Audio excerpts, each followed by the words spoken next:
E aí galera, bom dia, boa tarde, boa noite, como é que vocês estão? Sejam bem-vindos ao meu canal. Hoje a gente vai falar mais um pouquinho sobre a reforma tributária no Brasil.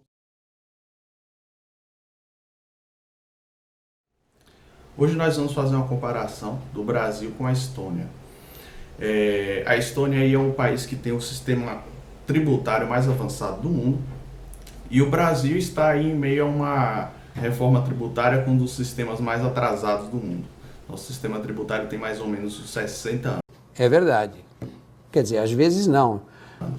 Só para contextualizar aqui um pouco com a história, vocês já ouviram falar na expressão o Quinto dos Infernos? O Quinto dos Infernos foi uma expressão criada aqui no Brasil, na época que o Brasil era colônia de Portugal. E a coroa portuguesa cobrava 20% de tudo que era produzido no Brasil, ou seja, a quinta parte. E esse imposto de 20%, ele desencadeou aí na Inconfidência Mineira, que as pessoas, principalmente sobre o ouro, as pessoas começaram a dar um jeito de não pagar os impostos, ou simplesmente não pagar, ou produzir o ouro ou qualquer tipo de mercadoria e comercializar ela pelo mercado negro. Então, nessa época a gente tinha um imposto de 20% e nós achávamos muito, né? Hoje em dia a gente paga aí 33% sobre imposto sobre o consumo, fora outros impostos. Então, saindo um pouco dessa parte histórica, que foi mais para poder induzir um pouco de revolta nos ânimos de vocês, porque a gente pagava aí 20% e agora a gente paga 33% e está achando bom. O que acontece? Quando nós falamos de reforma tributária, não necessariamente, como eu já até falei em outro vídeo, a gente precisa diminuir os impostos, a gente precisa reajustar de uma forma que a gente consiga produzir mais, que o mercado consiga crescer. Fazendo uma comparação do Brasil com outros países, nós temos praticamente a mesma carga tributária que outros países. E outros países como Dinamarca, França, Suíça têm cargas tributárias bem maiores que a nossa, mais ou menos aí na faixa de uns 10% a mais. Esses outros países, eles preferem tributar o imposto de renda e o imposto sobre patrimônio e destributar o consumo. O que isso significa? O que isso traz de benefício? O imposto sobre o consumo, ele engessa todo o sistema financeiro. Imagine se você tivesse um imposto muito baixo sobre o consumo, sei lá, 5, 10%. Tudo que você compra, você paga 5 ou 10% de imposto. Se você gastar R$1.000, você vai estar pagando R$100 de imposto. Isso incentiva as pessoas a consumirem mais. Tirando a tributação do consumo, você gera muito mais riqueza, porque as pessoas passam a fazer mais trocas.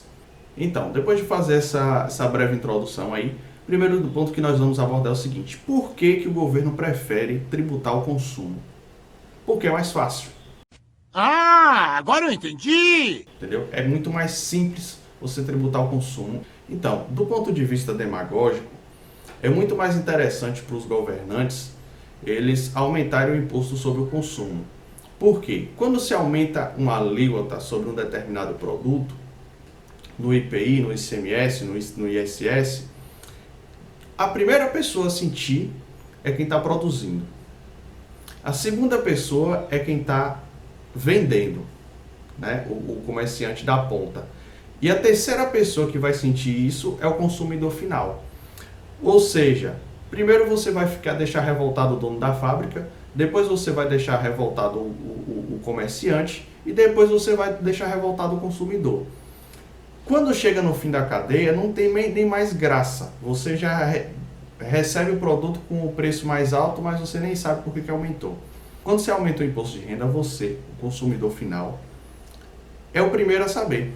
Entendeu? A notícia já sai no jornal, todo mundo já fica sabendo, já fica todo mundo revoltado de uma vez. Então, tendo em vista esse caráter demagógico do aumento do imposto sobre o consumo, que é muito mais fácil para o governo e também é mais fácil de se cobrar. Mas não vou entrar nesse mérito da cobrança dos impostos agora não, porque é um pouco mais técnico e a gente tem que abordar aí substituição tributária, método de cobrança e tudo mais.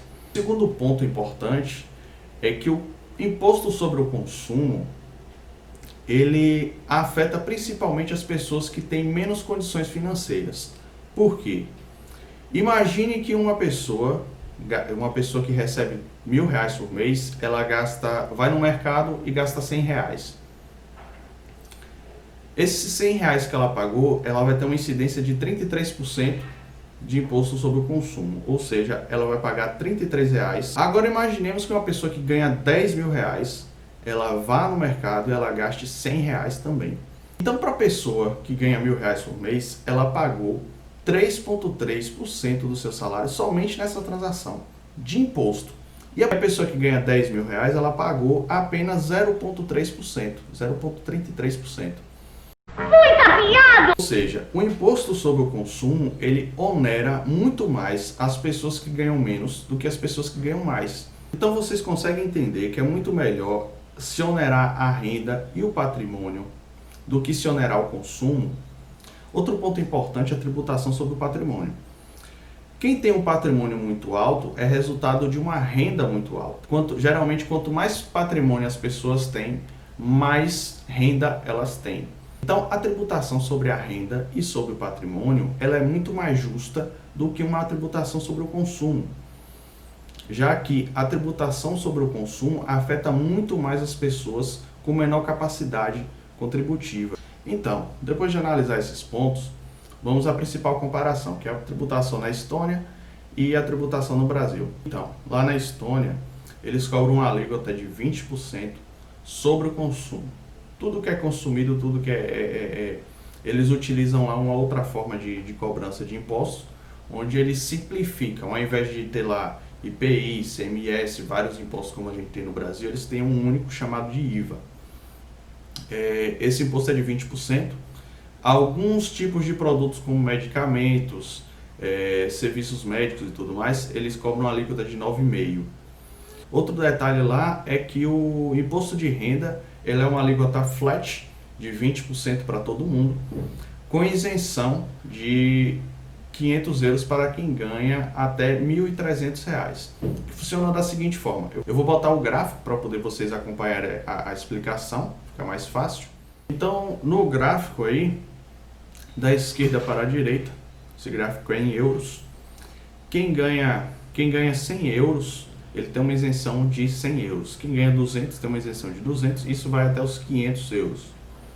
Quem ganha 600, 700, 800, 1.000, 1.100 até €1.200 continua com a mesma isenção de €500. E a partir dos 1.200 a isenção começa a diminuir, entendeu? Alcançando dessa forma a progressividade do imposto. No Brasil nós temos também a progressividade do imposto, só que a gente faz a progressividade na própria alíquota. Eu vou colocar aí também na tela para vocês acompanharem. Então, quem ganha de 1.900 até 2.800 é uma alíquota de 7,5%.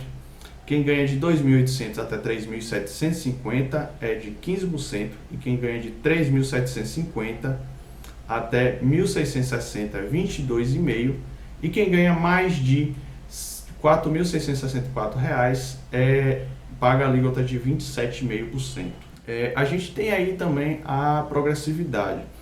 Um detalhe que o pessoal costuma criticar aqui no Brasil é o seguinte, que a gente começa a tributar o imposto sobre a renda muito tarde. Como vocês observaram aí na Estônia, eles começam a tributar a partir dos 100 euros, nós começamos a tributar a partir de R$1.900.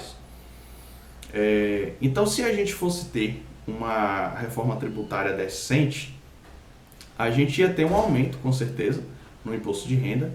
Provavelmente a gente deveria começar a cobrar desde, sei lá, de R$500, R$300. Porém, a gente teria uma diminuição no imposto sobre o consumo. E isso aumentaria a capacidade das pessoas de comprar coisas. Principalmente na cesta básica. Outro detalhe na tributação da Estônia é sobre o IPTU.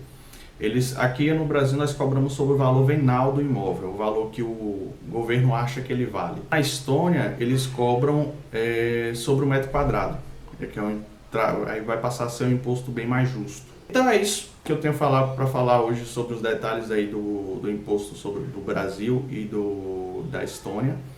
Lembrar também que esse tipo de tributação, da forma que acontece lá na Estônia, ela também é bem comum nos países da OCDE. O detalhe da Estônia é que ela tem uma tributação muito simples. E por ser muito simples, ela acaba favorecendo muito o consumo, porque o empresário ele não precisa estar pagando advogados, pagando contador para poder estar fazendo a sua declaração, cumprindo as obrigações acessórias e tudo mais. Aqui no Brasil a gente sofre muito com isso, a burocracia é muito grande. Acaba gerando até corrupção, como eu falei no vídeo passado. Então é isso que eu tinha para falar com vocês. Vou pedir aí para vocês deixar o like, compartilhar esse vídeo, me seguir nas redes sociais. Eu queria perguntar uma coisa para vocês também. Logo no mês que vem, começo do mês que vem, a gente provavelmente vai ter aí o exame de ordem. Eu estava pensando em fazer alguns vídeos aqui, fazendo correção de provas da segunda fase. Eu acho muito interessante porque, para quem não conhece o direito tributário, eu acho que é uma oportunidade muito boa de aprendizado, tanto para as pessoas que vão fazer a prova, como para quem não vai fazer. Porque o exame de ordem, ele cobra muito questões práticas. A ideia seria lançar um vídeo por semana, seria pegar questões que são mais práticas, questões que são mais do próprio cotidiano, para a gente estar respondendo, que acabaria até ajudando algumas pessoas que estão com dificuldades na hora de pagar seus impostos, ou estão confusas com relação à cobrança e tudo mais. E detalhes mais técnicos específicos do direito deixar mais para o final do vídeo, e aí o pessoal que for fazer o exame de ordem acompanhe até o final. Se gostaram dessa ideia, deixa um comentário aí, comenta lá, manda para mim lá no Instagram também. Se vocês quiserem a resposta de alguma pergunta específica, pode mandar para mim no Instagram. Quando eu for fazer o vídeo, eu pego ou as perguntas que tiverem mandado ou as mais pedidas. Não se esquece de se inscrever no canal. Grande abraço, até a semana que vem.